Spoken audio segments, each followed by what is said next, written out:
In the quiet of the early morning, while most of the world sleeps, a rocket roars to life on the southeastern coast of India. A blinding flame cuts through the darkness, and the Indian flag glows under the fire of ambition. This isn't just another launch at S, the sound of a new superpower rising from the silence. Because what the world once dismissed as impossible, India is quietly making real. The story of ISRO, the Indian Space Research Organization, isn't just a story of science. It's a story of grit, of faith, and of a nation that refused to be underestimated. For decades, NASA and China's CNSA dominated the conversation about space. But behind the curtain, India was building something very different, a system powered not by wealth, but by ingenuity. While the others built luxury spacecraft, India built efficient ones. While others chased prestige, India chased results. It began with dreams, drawn on chalkboards and rockets carried on bicycles. It began with a handful of scientists working out of church buildings, turning simplicity into strategy. And today, that strategy has evolved into something the world didn't expect: silent revolution in space technology. SRO isn't just competing with NASA and China anymore. It's changing the rules they play by.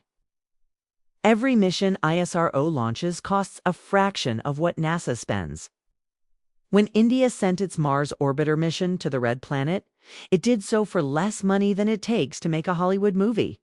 But what shocked the world more than the cost was the precision, the success of a mission that reached Mars on its first try, something even the most advanced nations struggled to do. That moment marked the beginning of a new era. India was no longer the student, it was becoming the teacher.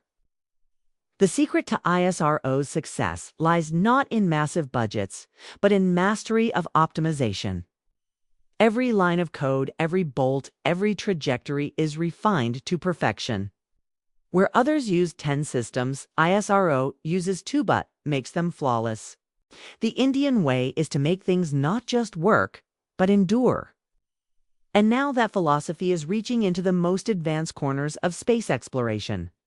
As the United States and China pour billions into competing space stations, ISRO is quietly working on its own human spaceflight program, Gaganyaan, a mission that will send Indian astronauts into orbit from Indian soil under an Indian flag. But what makes it extraordinary is not just the goal, it's the method. The training, the simulations, the technology, all homegrown, built step by Indian hands and minds. Behind these achievements is something deeper, a national strategy that ties space technology directly to India's growth and security. ISRO's satellites don't just look at stars, they watch the Earth, mapping farms, oceans, and military zones. Every launch strengthens India's economic and defense ecosystem. Space isn't just science anymore, it's sovereignty. And while NASA aims for the Moon and Mars, ISRO is building something more ambitious: sustainable space independence. India is developing reusable launch vehicles that can take off, deliver payloads, and return safely like airplanes for space. These systems, when completed, could reduce launch costs by up to 80%. Imagine that. Access to space made so affordable that even developing nations could reach orbit. That's India's real weapon, not aggression, but accessibility. A vision that says space belongs to everyone. And in that philosophy lies a kind of quiet power the world has rarely seen. Because whoever controls access to space controls the next phase of human civilization: defense, navigation, even global trade.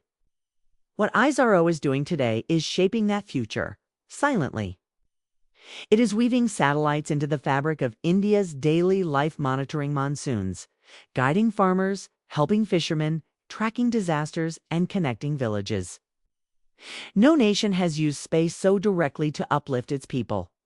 This is where India's true power lies, not in competition, but in contribution. But make no mistake, India's rise in space is also a message, a signal to those who underestimated it. While NASA and China fight to dominate, India collaborates. ISRO works with Japan, France, the UAE, and even NASA itself. But it does so on equal terms. That's what unnerves the old powers the most. India doesn't follow its partners. As we approach 2030, something larger is taking shape. ISRO is not just a space agency anymore, it's part of a national superstructure linking science, defense, and economy. The same rockets that launch satellites could one day deploy defense systems. The same technologies that guide lunar landers could soon guide hypersonic vehicles. India's rise in space is not a coincidence. It's part of a silent blueprint designed years ago, a blueprint to make India a self-reliant superpower. While other nations built empires on the ground, India is building one in orbit. And at the center of that vision stands Prime Minister Narendra Modi. Under his leadership, India's space policy has transformed from cautious ambition to global confidence. Modi sees space not just as exploration, but as empowerment. He knows that every successful launch strengthens India's global voice. He knows that for India to be taken seriously as a world leader, it must lead beyond Earth itself. Under the Make in India initiative, ISRO is expanding faster than ever, working with private companies, startups, and universities to create a space economy worth tens of billions. India is no longer just sending rockets, it's building an entire ecosystem of innovation. The kind that fuels jobs, inspires youth, and reshapes global perception. While China builds its Great Wall in space, India builds bridges, open collaborations, shared missions, and international partnerships. That's how India wins, not through dominance, but through influence. But the biggest surprise of all lies in India's secret projects, those the world hears whispers about, but rarely sees. Reports suggest that India is developing advanced miniaturized satellites for defense surveillance, anti-satellite technologies for deterrence, and deep space propulsion systems that could rival NASA within a decade. India's next frontier is lunar mining, untapped resource race that could define the next century. While others dream of colonization, India dreams of sustainability, extracting lunar resources to fuel Earth's needs without repeating the mistakes of industrial exploitation. The Chandrayaan-3 mission proved that India can land softly on the moon, a South Pole feat no other nation achieved before. But that success was just a clue to something greater. The precision, the timing, the engineering, it all points to preparation for something bigger, a long-term presence in deep space. What ISRO does next could change global space economics forever. Because if India can make lunar or interplanetary missions affordable, it doesn't just win the race, it redefines it. And when affordability meets innovation, dominance becomes inevitable. Behind every launch, there are faces the world never sees: young engineers, coders, mathematicians, and dreamers working late into the night.